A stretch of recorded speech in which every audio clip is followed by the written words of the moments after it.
사랑이 많으신 하나님 아버지 감사합니다. 오늘도 우리를 말씀 앞으로 불러주시고 예레미야의 남은 말씀을 배우고 묵상하게 하시니 감사드립니다. 이 안에 담긴 하나님의 뜻을 깨닫는 귀한 시간 되게 도와주시고 그 뜻대로 살아갈 수 있는 힘을 우리에게 더하여 주시옵소서. 무엇보다도 더욱 겸손해지기를 소망하며 예수 그리스도 이름으로 기도합니다. 아멘. 제가 예전에 성경책을 읽을 때 그냥 말씀을 한번 읽어야겠다라는 그 강한 충동을 느낀 적이 있었거든요. 그래서 그럼 어떻게 해서 읽어야겠죠? 그래서 펼쳤던 책이 예레미야였어요. 근데 예레미야를 딱 펴자마자 눈물이 나는 경험을 한 적이 있었습니다. 그러니까 내가 말씀을 읽을 수 있다는 것 자체가 은혜가 됐어요. 그때는 입시 준비한다고 막 공부만 성경을 학교를 들어가기에 공부하던 시기였는데 말씀을 그냥 편안하게 묵상하고 읽을 수 있다는 것 자체가 너무 은혜스러워서 눈물 흘린 경험이 있었거든요.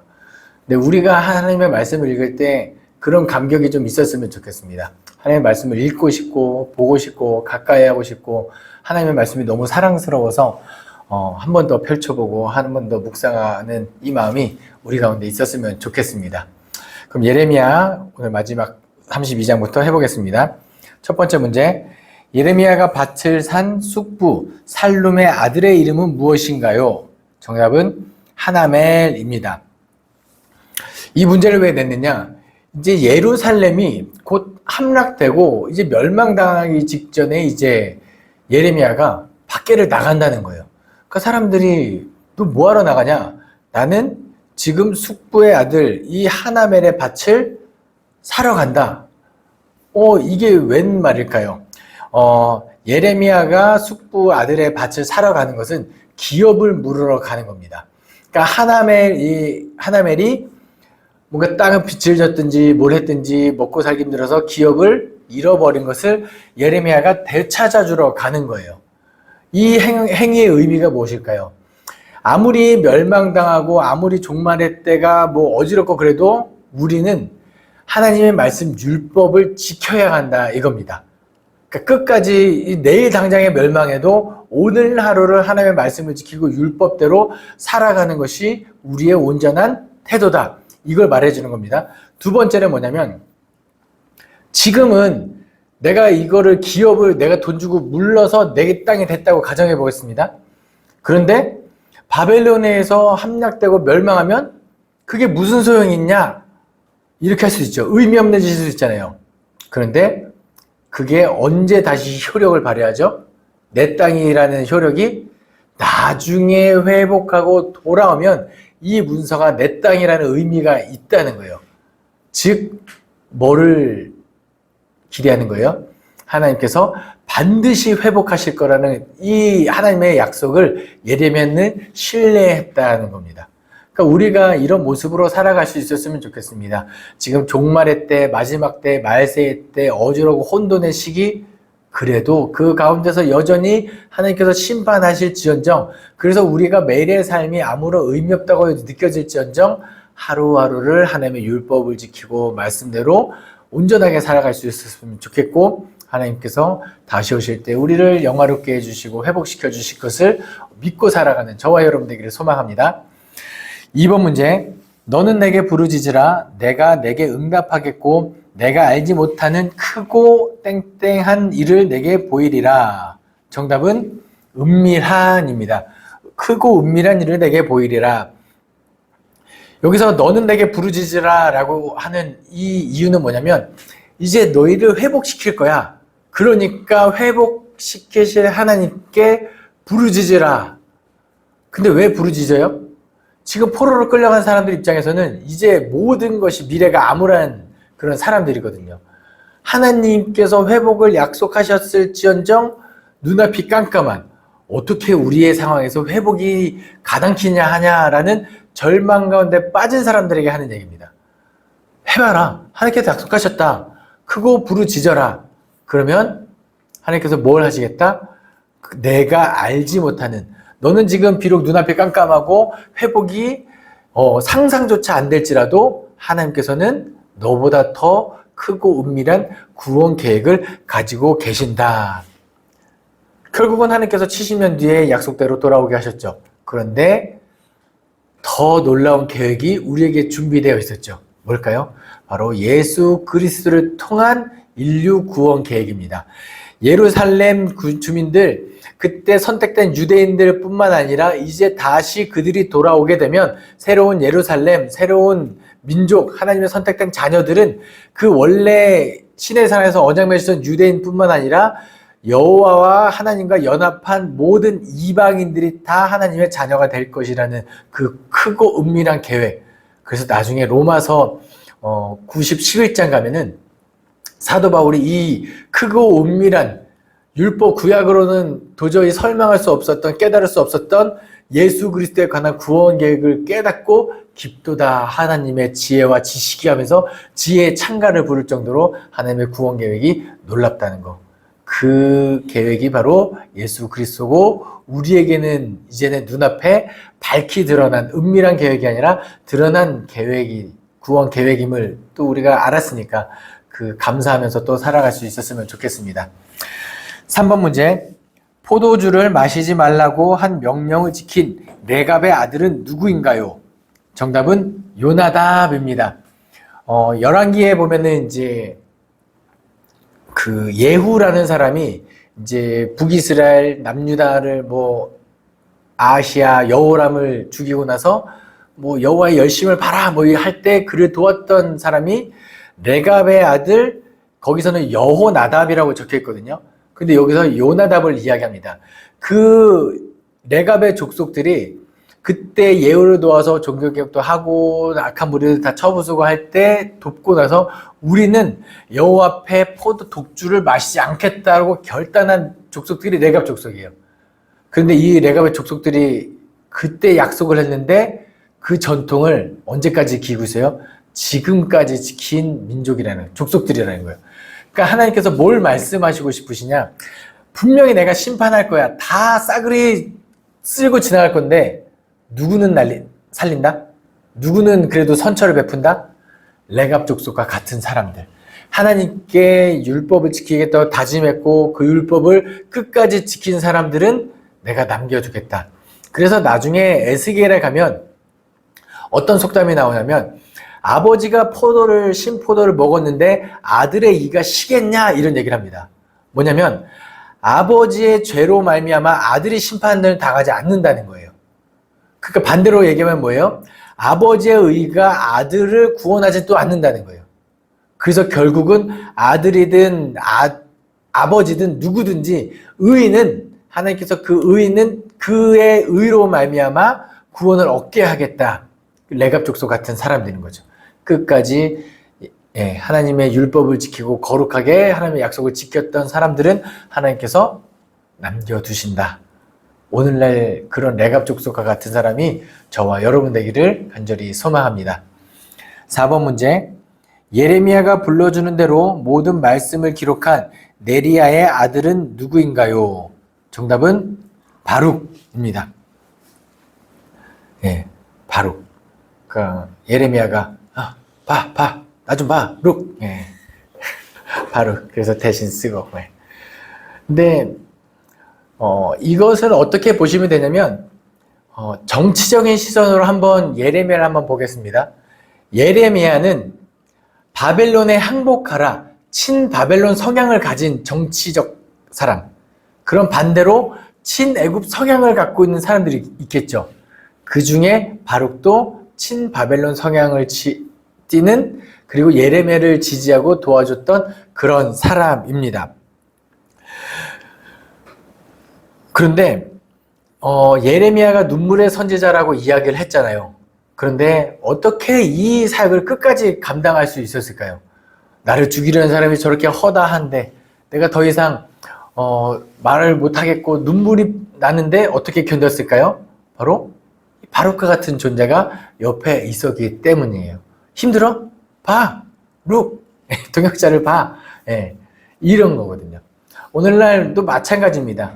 예수님께서 요한복음 13장에서 사람들이 너무 다 이제 힘든 시대를 살아가지만 그때 뭘 이야기해요? 너희가 서로 사랑하라. 너희가 서로 사랑하면 이로써 세상의 사람들이 너희가 내 제자인 줄 알리라. 이런 말을 하는 이유는 뭐냐면 고난 가운데 그냥 옆에 같이 동병상련인 사람들을 서로 사랑하고 챙겨주가면 견딜 수 있다. 이 얘기를 하는 거거든요. 여러분 가운데 예레미야는 누구입니까? 또는 바룩은 누구입니까? 여러분 옆에 있는 동역자들이 하나님께서 보내주신 사람임을 기억하시고 소중하게 여기시고 이 힘든 시대를 잘 이겨나갈 수 있기를 소망합니다. 5번 문제. 여호와께서 이와 같이 말씀하시되 이 성에 머무는 자는 칼과 기근과 전염병에 죽으리라. 그러나 땡땡에게 행복하는 자는 살리니 그는 노량물을 얻음같이 자기 목숨을 건지리라. 정답은 갈대아인입니다. 그러니까 멸망하기 직전까지도 계속해서 예레미야의 예언은 바뀌어야 안 바뀌어요? 변함없죠. 하나님께서 주신 말씀 갈대아인에게 항복하라는 걸 계속 이야기를 합니다. 근데 우리 다시 한번 이 예레미야를 정치적인 차원에서 한번 예레미야의 인물을 살펴볼게요. 예레미야가 이 사람들한테 항복해라 하면은 사람들이 막 싫어할 거 아니에요. 너 자꾸 그런 말 하면 죽여버린다 뭐 이런 협박도 하겠고요. 그러니까 예레미야가 날마다 눈물을 흘리면서 예레미야 20장 7절에 이렇게 이야기합니다. 여호와여 주께서 나를 권유하심으로 내가 그 권유를 받아 싸우며 주께서 나보다 강하사 이기셨으므로 내가 조롱거리가 되니 사람마다 종일토록 나를 조롱하나이다. 그러니까 하나님께서 나보다 권위 있으시고 강하시니까 내가 못 이기고 가서 전했는데 그래서 내가 핍박당하고 조롱거리가 되었습니다. 내가 말할 때마다 외치며 파멸과 멸망을 선포함으로 여호와의 말씀으로 말미암아 내가 종일토록 치욕과 모욕거리가 됨이니이다. 이렇게 얘기해요. 와, 하나님 말씀 때문에 내가 모독당하고 치욕당하고 너무 힘들어 죽겠습니다. 여러분 이 정도 되면은 어떤 마음이 들까요? 이제는 선포하고 싶지 않습니다 하는 그 마음이 들지 않을까요? 근데 20장 9절에 내가 다시는 여호와를 선포하지 아니하며 그의 이름으로 말하지 아니하리라 이렇게 다짐을 하면 나의 마음이 불붙는 것 같아서 골수에 사무치니 답답하여 견딜 수 없나이다. 선지자의 정체성이에요. 뭐가 더 답답해요? 사람들이 이 내가 선포하는 것으로 말미암아 나를 힘들게 하는 것보다 더 힘든 것은 하나님이 내 입술에 주신 이 말을 전하지 못하는 게 더 힘드니 내가 가서 일을 끝까지 감당하겠습니다. 이 예레미야의 마음이 우리 가운데 있었으면 좋겠습니다. 여러분 한 주를 살아가는 동안에 복음을 전하지 않았을 때 여러분의 마음은 어떠셨나요? 편안하셨나요? 그렇지 않았으면 좋겠습니다. 누군가에게 복음을 전하고자 하는 그 마음을 품고 어떻게든 기회를 보고 복음을 전하기 위해서 마음의 부담감을 거룩한 부담감을 가지고 살아갈 수 있었으면 좋겠습니다. 6번 문제. 바벨론에 의해 멸망당할 당시 남유다의 왕은 누구인가요? 정답은 시드기야입니다. 예레미야가 끝까지 시드기야한테 제발 애굽을 의지하지 말고 바벨론에게 항복해라 라고 했는데 바벨론 성향을 갖고 있다가 친애굽 성향으로 돌이키고 애굽을 의지했는데 결국 애굽이 도와주지 않고 결국은 멸망당하는 시드기야의 마지막은 참 비참합니다. 눈앞에서 시드기야 왕 앞에서 아들들이 다 죽임을 당해요. 그것도 슬픈데 그것이 눈앞에서 다 끝이 나자 두 눈이 뽑히고 결박당해서 바벨론으로 질질질 포로로 끌려갑니다.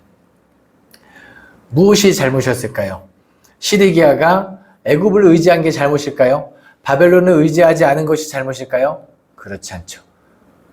시드기야의 잘못은 하나님의 말씀을 듣지 않았다는 것에 있죠. 우리가 이 땅을 살아가다 보면은 참 의지할 것이 많아요. 생각보다 많습니다. 때로는 사람이 내 주변에 동역자들이 의지될 때도 있죠. 편한 것들이 돈이 될 수도 있고 많은 좋은 환경들이 될 수 있지만 우리가 궁극적으로 먼저 의지해야 될 것은 하나님이다. 이것도 기억하시기 바랍니다. 7번 문제. 예루살렘과 유다의 포로를 바벨론으로 옮기던 사령관은 누구인가요? 정답은 느부사라단입니다. 여러분 또 이 정치적인 상황에서 예레미야를 살펴볼게요. 예레미야가 사람들한테 바벨론에게 항복해라, 갈대아인에게 항복해라 하면은 이거 누구 입장에서 좋은 소식이에요? 바벨론 입장에서 좋은 소식이에요. 진짜로 예레미야의 말대로 항복했으면 우리가 무혈 입상하고 우리의 소중한 동족들이, 소중한 병력들이 죽지 않고 항복을 받아낼 수 있는데 그 말을 했던 사람이 예레미야입니다. 그래서 다 갈대아인이 점령하고 사람들을 사로잡았을 때 느부사라단이 예레미야를 발견해요. 그리고 뭐라고 이야기하느냐? 40장 4절입니다. 보라, 내가 오늘 내 손에 사슬을 풀어 너를 풀어주노니 만일 내가 나와 함께 바벨론으로 가는 것을 좋게 여기거든 가자. 내가 너를 선대하리라. 만일 나와 함께 바벨론으로 가는 것을 좋지 않게 여기거든 그만두라. 보라, 온 땅이 내 앞에 있나니 내가 좋게 여기는 대로 옳게 여기는 곳으로 갈지니라. 여러분이라면 어디 계시겠습니까? 지금 예루살렘은 다 멸망했고 이제 남은 게 없어요. 뭔가 선한 게 없어요. 희망이 없습니다. 그런데 이 느부사라단에 따라서 바벨론으로 가면 요거 근데 예레미야가 여기 남는 것을 선택하죠. 왜요? 동족의 아픔과 함께하기 위해서이죠. 이곳에서 남아서 슬퍼하고 울고 이 남은 자들에게 남은 땅에 하나님의 뜻이 무엇인지 듣고 선포하기 위하여 남습니다. 그래서 나중에 예레미야 애가를 읽어보면 이것도 참 눈물 없이는 들을 수 없는 그런 구절들이 참 많이 나오는데 예레미야는 비록 민족의 멸망, 항복을 예언했지만 누구보다도 이 민족을 사랑했던 선지자였음을 기억하시기 바랍니다. 그 눈물의 선지자, 우리의 눈물도 그렇게 흘려지기를 소망합니다. 8번 문제, 예레미야 46장은 어느 나라에 대한 심판이 기록되어 있나요? 정답은 애굽입니다. 46장부터 51장까지 애굽을 시작해서 블레셋, 모압, 암몬, 에돔, 다메섹, 게달과 하솔, 엘람, 바벨론까지 심판은 이방 심판의 메시지가 기록되어 있습니다. 이것은 무엇을 의미할까요? 예루살렘은 힘들게 만들었던 결정적으로 멸망시켰던 바벨론뿐만 아니라 주변의 많은 국들을 다 하나님께서 심판하시겠다는 거예요. 그럼 뭐예요? 나를 힘들게 만들었던 주변 사람들이 심판당하면 내가 회복이 되는 거죠. 그것을 의미하는 거예요. 그냥 단순히 우리를 멸망시켰던 바벨론뿐만 아니라 주변국들까지 온전히 적들을 쳐서 때가 유다가 결국은 마지막에는 끝까지 승리하게 하겠다라는 것이 그게 온전한 회복이죠. 잘 생각해 보시기 바랍니다. 무엇이 진짜 온전한 회복이냐? 결국 나중으로 가면 주변국들의 적국을 물리치고 해방시켜주는 것을 넘어서 사망을 이기시고 승리하게 하신 우리로 하여금 사망으로부터 죽음으로부터 죄로부터 율법으로부터 자유롭게 하신 예수 그리스도가 우리의 온전한 아니 완전한 구원이다. 이것도 우리가 기억할 수 있었으면 좋겠습니다. 그래서 우리는 어쩌면 이 땅을 살아가는 동안에 좀 힘들 수는 있어요. 지칠 수 있습니다. 하지만 먼 미래를 두고 가면 우리는 이미 승리한 사람이에요. 그래서 그 이미 승리한 그 날의 마음을 지금 힘든 시기에 갖고 와서 위로받고 자유롭게 그렇게 패배하여 낙심하지 않고 그렇게 늘 승리자의 마음으로 살아갈 수 있었으면 좋겠습니다. 9번 문제, 모압으로 취하게 할지어다. 이는 그가 여호와에 대하여 땡땡함이라. 그가 그 토한 것에서 뒹굴므로 조롱거리가 되리로다. 정답은 교만함이다. 교만함. 그들이 교만하기 때문에 하나님께서 심판하시겠다는 거예요. 그럼 이들의 교만함은 무엇일까요? 바로 이스라엘을 조롱했기 때문에 그것이 교만이라는 거예요. 뭐냐면 이스라엘이 심판당하를 보면 너네 이래 조롱했는데 이게 뭐죠? 조롱하는 너희들은 괜찮을 것 같으냐? 그 교만함으로 인하여 멸망당할 것이다. 이겁니다. 여러분 우리 기억해야 될 게 하나 있습니다. 지금 세상에 벌어지고 있는 전쟁, 기근, 여호와의 진노일까요? 아닐까요? 그럴 수도 있고 아닐 수도 있습니다. 근데 그것을 보고 우리의 마음은 어땠느냐? 그것이 만약에 하나님의 진노라면 그 진노가 하나님의 진노가 우리에게도 임할 수 있다는 경각심을 가져야 돼요. 그래서 그게 하나님의 진노다라고 정죄하는 것이 아니라 나에게도 그 진노가 언제 임할지 모름을 보고 겸손하게 나에게는 혹시 지은 죄가 없는지 회개하고 돌이킬 줄 알아야 합니다. 그것이 만약에 하나님의 진노가 아니라고 할지라도 우리의 태도는 변함이 없죠. 혹시 그럴지도 모르는 그 불안감이라고 보다는 하나님의 뜻이 어딘지 날마다 물으면서 범죄하지 않으려고 거룩한 삶을 살아가라고 애쓰는 저와 여러분 되기를 소망합니다. 교만함은 내가 하나님의 뜻을 다 안다는 데서부터 옵니다. 우리는 그런 존재가 아니에요. 그래서 날마다 기도함으로 하나님의 뜻을 물으며 말씀을 통하여 하나님의 뜻을 깨달으며 살아갈 수 있기를 소망합니다. 10번 문제. 땡땡이 사로잡아간 백성은 이러하니라. 제7년에 유다인이 3023명이요. 정답은 느부갓네살입니다. 성경에 기록된 왕 중에 가장 나이가 어린 왕 느부갓네살. 예. 근데 제가 왜 이 구절을 적었느냐? 느부갓네살이 사로잡아간 백성, 이게 중요합니다. 사로잡아간 백성.